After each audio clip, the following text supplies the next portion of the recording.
যেটা আশা করেনি এমন কিছু ঘটনা তার জীবনে ঘটেছে, হ্যাঁ কিনা? এরকম আমাদের প্রত্যেকের জীবনে ঘটে। তাহলে আমাদের মৃত স্বপ্ন, মৃত বিশ্বাস, মৃত আত্মার জেগে ওঠা। আজ যদি আপনি কোনো অন্ধকারের মতো কঠিন পরিস্থিতিতে আছেন, তাহলে আজকের আপনি মনে রাখবেন যিশুর পাথর তো সরে গেছে, তিনি যিশু বিজয়ী হয়েছেন। আপনিও তার সাথে জয়ী হতে পারেন যদি যিশুকে প্রভু বলে মানেন। যদি যিশু আপনার জন্য জীবিত হয়ে উঠেছেন, তাহলে কি হবে? আপনি জয়ী হবেন, হবেন, হবেন। হালেলুয়া। আমরা সহজে যিশুকে দোষ দিই, আমি এত প্রার্থনা করছি, আমার কেন ফল পাই না, কেন আমি আশীর্বাদ পাই না? আমি গ্যারান্টিতে বলছি, রূপাদির মেয়ে যদি ও সারাদিন যদি শুয়ে থাকে আর মা যদি এক গ্লাস জল চাই, দেবে? রূপাদি যদি অসুখ করে হয়তো তুমি দেবে না, সুস্থ শরীরে যদি থাকে দেবে? বলে তোকে দেবো জানিস, তুই এক গ্লাস জল দিতে পারছিস না। অথচ আমার মা বাবারা বলে থাকে আমরা কত ভালোবাসি। তাহলে আমাদের ঈশ্বর প্রভু যিশু বলছে আমাদের পিতা মাতা অপেক্ষা আমাদের ঈশ্বর ভালো। কিন্তু আমাদের পরীক্ষা করে দেখবে যে আমরা সেই সত্যময় ঈশ্বরকে আমরা প্রভু বলে স্বীকার করেছি কিনা। হালেলুয়া। আরো কিছু আকর্ষণীয় আমরা শিরোনাম দেখতে পারি। শূন্য সমাধি, যিশুর সমাধি শূন্য, কিন্তু আশা আমাদের পূর্ণ। হালেলুয়া। যিশুর সমাধি শূন্য বলে আমাদের আশা পূর্ণ। হালেলুয়া। আরেকটা যদি আমরা দেখি, ক্রুশের শোক থেকে কি আসছে? আমাদের জয়।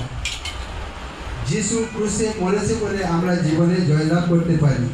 মৃত্যুর শেষ নয়, কিন্তু যিশুই হচ্ছে শেষ কথা। হালেলুয়া। আরো শক্তিশালী কিছু যদি আমরা উদাহরণ আমরা নিতে চাই, ঐতিহাসিক প্রমাণ যদি আমরা দেখি, যারা যুক্তি নির্ভর, যারা যুক্তি তর্ক দিয়ে আলোচনা করতে চায়, তাদেরকে আমরা কিছু কথা বলতে পারি। আমরা সবাই ঠাকুর দেবতা পূজা করতাম কিনা? করতাম তো। আমরা সবাই বলতাম দেখো ঠাকুর একদম জাগ্রত, কিন্তু কোনোদিন ঘুমিয়েছে? হ্যাঁ, জেগে থাকার লোককে আমরা জাগ্রত বলতাম, ঠিক না? কারণ কি ওই চোখ চা অবস্থায় তো চেয়েই আছে, কোনোদিন তো বন্ধ করে না, ঠিক আছে? তা যারা যুক্তিবাদী তাদেরকে যে সঙ্গে যদি আমরা দেখতে চাই যে যিশু শিষ্যেরা যখন যিশুর ক্রুশে দেওয়া হয়, তখন শিশুরা বুক খুলে বলেছিল, হ্যাঁ যিশু আমাদের প্রভু, বলেছিল। কি করেছিল? যিশু শিষ্যরা সব ভয়ে পালিয়ে গিয়েছিল। হালেলুয়া। তার ভিতর শিষ্যরা কি করেছিল? পালিয়ে গিয়েছিল। কিন্তু পুনরুত্থানের পর তারা এতটাই সাহসী হয়ে ওঠেন যে যিশুর জন্য জীবন দিতেও কুণ্ঠাবোধ করে না। হালেলুয়া। তাহলে যিশু যখন জীবিত হয়ে উঠলো, তখন শিষ্যরা বলল, বাপ রে বাপ, আমাদের যিশু তো সাধারণ কেউ নয়, তিনি নিশ্চয় ঈশ্বর, তিনি নিশ্চয় পরাক্রমশালী। আর তার কারণে শিষ্যেরা প্রথমে ভীত ছিল, কিন্তু যখন যিশু জীবিত হয়ে উঠলেন, তার শিষ্যদের মধ্যে পরিবর্তন আমরা দেখতে পেয়েছি। যারা প্রাণ ভয়ে পালিয়ে যেত, এখন যিশুর জন্য তারা প্রাণ দিতেও প্রস্তুত। হালেলুয়া। যিশুর জন্য জীবন দিতে তারা প্রস্তুত। এই নাটকীয় পরিবর্তন প্রমাণ করে যে তারা আসলে জীবিত যিশুকে দেখেছিল। হালেলুয়া। আর তারপরে আমরা দেখতে পাই যে 500 সাক্ষী, 500 লোককে প্রভু যিশু তিনি দর্শন দিয়েছিলেন। আর একটা আমরা উদাহরণ নিতে পারি, ক্যাকটাস, জানে ক্যাকটাস? কাটা গাছ, কাটা গাছ। আর গ্রীষ্মকালে মানে খুব শুষ্ক সময় কি হয়, ক্যাকটাস গাছগুলো কাটা শুষ্ক মতো হয়ে যায়।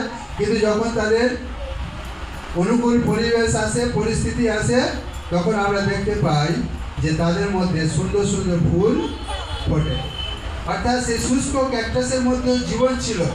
ঠিক সেরকম আমরাও যদি আমরা প্রভু যিশুকে বিশ্বাস করি, আমাদের জীবনে যখন দুঃখ আসে, যখন কষ্ট আসে, যখন সেই ক্রুশবিদ্ধর মতো অবস্থা আমাদের জীবনে আসে, পৃথিবী আমাদের মনে হয় এই বুঝি শেষ হয়ে গেল, কিন্তু ঈশ্বরের সময় যখন আসে তখন সেই শুষ্কতা থেকেই পুনরুত্থানের সৌন্দর্য ফুটে ওঠে। হালেলুয়া। ক্যাকটাসের মতো আমার শরীর ক্যাকটাস হয়ে গেছিল। হালেলুয়া, তাই কি না? হালেলুয়া। জীবন্ত সাক্ষ্য, চোখের সামনে সাক্ষ্য। হালেলুয়া। সেই জন্যে যদি আপনার জীবনেও এখনো হতাশা আছে, আপনি যিশুর পুনরুত্থান আপনার জীবনে আশার আলো আছে।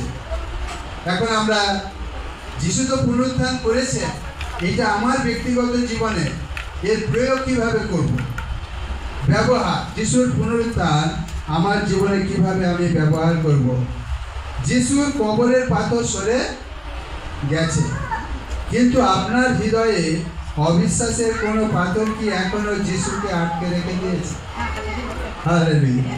আমরা নিজেদেরকে প্রশ্ন করি, যিশুর কবরের পাথর সরে গেছে, যিশু জীবিত হয়ে উঠেছে, কিন্তু এখনো কি আপনি দ্বিধার মধ্যে আছেন? এখনো কি আপনার হৃদয়ে সেই কবরের মতো পাথর চাপা আছে, যার কারণে যিশু আপনার জীবনে কার্য করতে পারছে না? হালেলুয়া। আপনি কেবল যিশুর মৃত্যুতে বিশ্বাস করেন, নাকি তার জীবন্ত উপস্থিতিকে প্রতিদিন অনুভব করেন? হালেলুয়া। বাস পর্যন্ত যায়নি, বৃষ্টি থেমে গেছে। বাসে ওঠার আগে ছাতা মুড়ে নিয়ে বাসে উঠেছি, সারাদিন ফুল ভিজিট করে ট্রেনে উঠেছি, তারপর আবার বৃষ্টি শুরু হয়েছে। হালেলুয়া। যিশুর উপস্থিতি আপনি উপলব্ধি করবেন। আপনি বলুন না, আপনার সঙ্গে যদি স্বামী থাকে, এটা ভারী বোঝা হলে আপনার কি কোনো চিন্তা আছে? চিন্তা আছে? সামনে হয়তো নিয়ে যাচ্ছে, ওনার হাতে আছে, এনার হাতে আছে, তবু ওনার হাতে একটা ব্যাগ, এনার হাতে একটা ব্যাগ। তাহলে স্বামী আছে মানে কি নিশ্চিন্ত আছে যে যদি আমার কিছু সমস্যা হয় ওনাকে দিয়ে দেবো না? তারপর বলবে পারলে হাতে না নিয়ে বলে তুমি দুটো বেঁধে মাথায় নিয়ে নাও। তাহলে আমরা স্বামীর উপর যতটা নির্ভরশীলতা হচ্ছি, আমার প্রভুর উপর কি আমি নির্ভরশীল হচ্ছি? তাই কি না? রিকু বলছে আকাশ দেখো, আকাশ দেখো না, এগুলো দেখার কারণ আছে। আমি আর প্রদীপে দুর্গাপুরে দু ভাই সকালে করে ওই 10টার দিকে আউটরিচে যাই, প্রেমের বাণী নিয়ে বই নিয়ে ডোর টু ডোর প্রচার করি। প্রায় যাই, প্রচার করে চলে আসি। একদিন কি হয়েছে, আমরা 10টার সময় বাড়িয়েছি, ধরো এখান থেকে দোস্তপুর গিয়েছি, আর এইরকম কালো মেঘ হয়ে উঠেছে, বৃষ্টি আসে না কিন্তু খুব জোরে ঝড় উঠেছে আর কালো মেঘ। এই প্রদীপে বলছে স্বপনদা আগে জানলে আর বেরোতাম না। সে বলছে কি, সে যিশু শিষ্য, আমিও যিশু শিষ্য। সে বলছে স্বপনদা যদি আগে জানতাম তাহলে বার হতাম। আমি তাকে কি বলছি জানো প্রদীপদা, আমরা পাকা রাস্তাতে যাচ্ছি, দুপারে দোকান ঘর আছে, বৃষ্টি এলে অনায়াসে আমরা দোকানে গিয়ে দাঁড়াতে পারি, তাতেই তোমার এত ভয়? চিন্তা করো যিশুর শিষ্যরা যখন সমুদ্রে ছিল, সেই রকম তাহলে কি করবে তুমি? বুঝতে পেরেছ? ওই অবস্থায় যেহেতু বৃষ্টি হয় না, আমরা ওই অবস্থায় চলেছি। এবারে ওই ঝড় উঠেছে, মেঘ হচ্ছে, লোকেরা কাঠ বুঝাচ্ছে, প্রদীপে খালি বলছে স্বপন দেখতে শুরু করো, স্বপন দেখতে। আমি বলি ভাই ওরা এখন কেউ শুনবে না। আরে ভাইয়া, কারণ ওদের আগে মূল বস্তু হচ্ছে কাঠ, ওরা কাঠ সামলাবে। ওরা কাঠ গোছাতে থাকুক, আকাশে মেঘ হোক ঝড় হোক, আমরা হাঁটতে থাকি। প্রভু কোথায় থেকে শুরু করতে দেবে প্রভু সে করবে। কিছুক্ষণ যাওয়ার পরে হাওয়াটা থেমে গেল, আমরা প্রচার শুরু করলাম। হয়তো মানে কি প্রায় 1 ঘন্টা রাস্তা হেঁটে যাওয়ার পরে প্রচার শুরু করলাম। তোমরা কি জানো ওই দিনে আধা ঘন্টার মধ্যে আমরা যে বই নিয়ে গেছিলাম প্রায় 50টা প্রেমের বাণী, যে ঘরে গেছি সেই ঘরে লোকেরা কিনে নিয়ে নিয়েছে, বিক্রি তাড়াতাড়ি হয়ে গেছে। Hallelujah, hallelujah. আরেকবার বলছি, আমাদের একটা বিশ্বাসী দিদি গরিব লোক, ইট ভাটায় কাজ করে। সেই ইট ভাটায় কাজ করতে গেলে 6 মাস আর বাড়ি আসবে না, তার সাথে দেখা হবে না। ওই প্রদীপ থেকে বলছি কত কিলোমিটার দূর জানো? 18 কিলোমিটার দূর। তার বাইক আছে, আমার সাইকেল আছে, তার সাইকেল আছে প্লাস বাইক আছে। তাই বলছি চলো আমরা আউটরিচে যাবো, প্লাস বিশ্বাসীকে দেখে আসবো কেমন আছে, কি কাজ টাজ করছে। ও বলছে তাহলে আমি বাইকটা তেল ভরে নিই। আমি বলি আরে ভাই বই বিক্রি করতে যাবো তো টাকার জন্যে, তা যদি 100 টাকার বাইকে তেল ভরে দিন তাহলে বই বিক্রির লাভটা কি আছে আমাদের? চলো দুজনে সাইকেলে যাবো। মানে সাইকেলে যাবো? হ্যাঁ, বাইবেল বলছে না পরিশ্রমী আর তৃপ্তি লাভ করবে। আরে ভাই বিক্রি হোক না হোক 50 টাকা যে তেল ভরতাম সেই 25 টাকা তো আমাদের থেকে গেল। চলো সাইকেলে 18 কিলোমিটার সাইকেল চলে গেলাম, তার বাড়িতে খেলা, সেই ওখানে ইটভাটার লোকেদের কাছে প্রচার করলাম। কারো কারো বই নেওয়ার ইচ্ছা ছিল, কিন্তু সপ্তাহে পয়সা নেই বলে কেউ কিনতে পারলো না। প্রদীপ বলছে স্বপনদা অনেক পরিশ্রম করলাম, আজকের আর হলো না।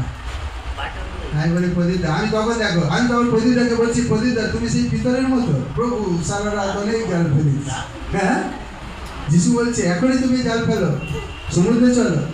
আরে ভাই টেনশন করছো কেন? তোমার তো কিছু তো ক্ষতি হয়নি, তুমি তেল তো কেনোনি, 50 টাকা তো তোমার ক্ষতি হয়নি। সাইকেল চড়ে এসছো, সাইকেল চড়ে চলে যাবো। কিন্তু যদি প্রভু চায় তোমার পকেটে 100 টাকা, আমার পকেটে 100 টাকা হোক, প্রভু যদি চায় ওই অনেকের মধ্যে পিতা সারা রাত যা করে পায়নি, গল্প করে হয়েছে, আমাদের জন্য তাই হবে।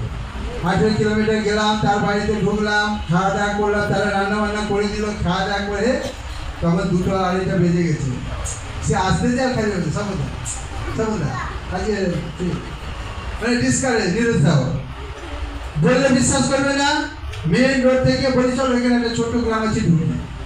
এই দিক দিয়ে ঢুকলাম, মানে ধরো এই প্রাইমারি গার্লস স্কুলের ধরো এই দিক দিয়ে ঢুকলাম, উৎপলদের বাড়ির ওইখান থেকে টুটুদের বাড়িতে সানেঘাটে উঠলাম, সব বই শেষ।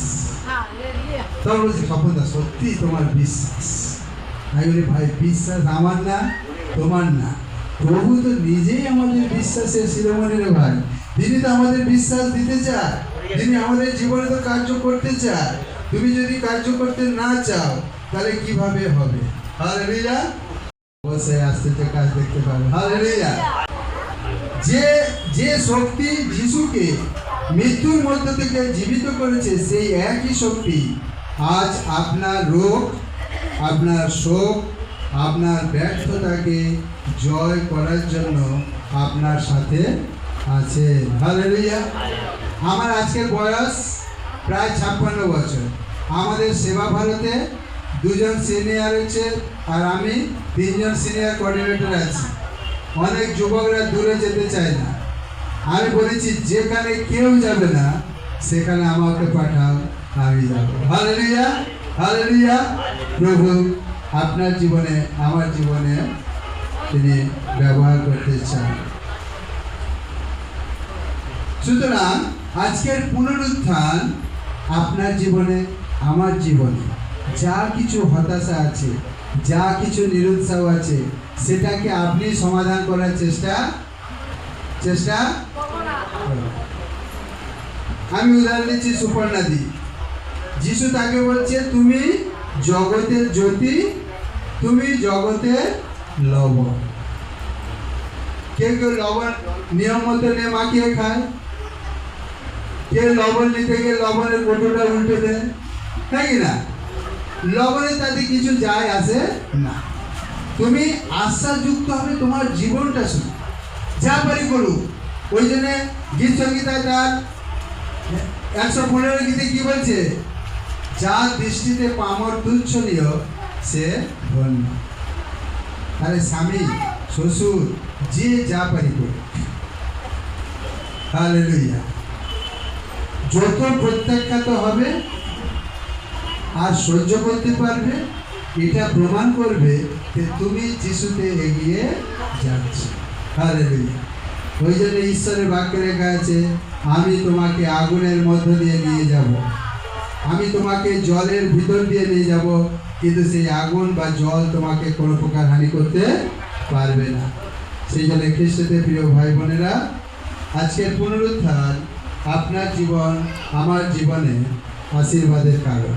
সেই জন্য আজকের আমরা প্রতিজ্ঞা করি যে প্রভু তোমার পুনরুত্থান আমার জীবনে আশীর্বাদ নিয়ে এসেছে এবং অন্যের জীবনেও নিয়ে আসবে। আমাদের জীবন যাপন মুখে বলাচ্ছে প্র্যাকটিক্যাল। যেমন একটা আমি কাউকে বলিনি, আমি রিঙ্কুকে বলিনি, তপনকে বলিনি, এই রাতে যদি লোকের ফোন আসে ফোন ধরবে কিন্তু, কি বলেছি কোনোদিন? আমি কোনোদিন কাউকে বলিনি এই লোকের দেবে প্রার্থনা করবে, রাতে ফোন এলে ফোন ধরবে, আমি কাউকে বলিনি। তারা শিখেছে কোথা থেকে? আমার কাছে। যত রাতে আসুক ফোন আমরা রিসিভ করি, যদি না করি মিস কল কোনোদিন কোনো কারণে হয়ে গেলে আমরা কি করি, পরে তাদের জন্য ফোন করি। তাহলে আমি যেটা করছি আমাকে দেখে আমার সঙ্গী যারা আছে সবাই সেটা করছে, বরঞ্চ যদি বলি সেটা করতে বলে হয় না, কিন্তু যদি আমি করে তাহলে সেটা হবে। সেই জন্য বিশ্বাসটা যেন আমাদের জীবনে অ্যাপ্লাই করি, তাহলে ঈশ্বর আমাদের প্রত্যেকে তার বাক্য দ্বারা আশীর্বাদ করুন। Amen, hallelujah.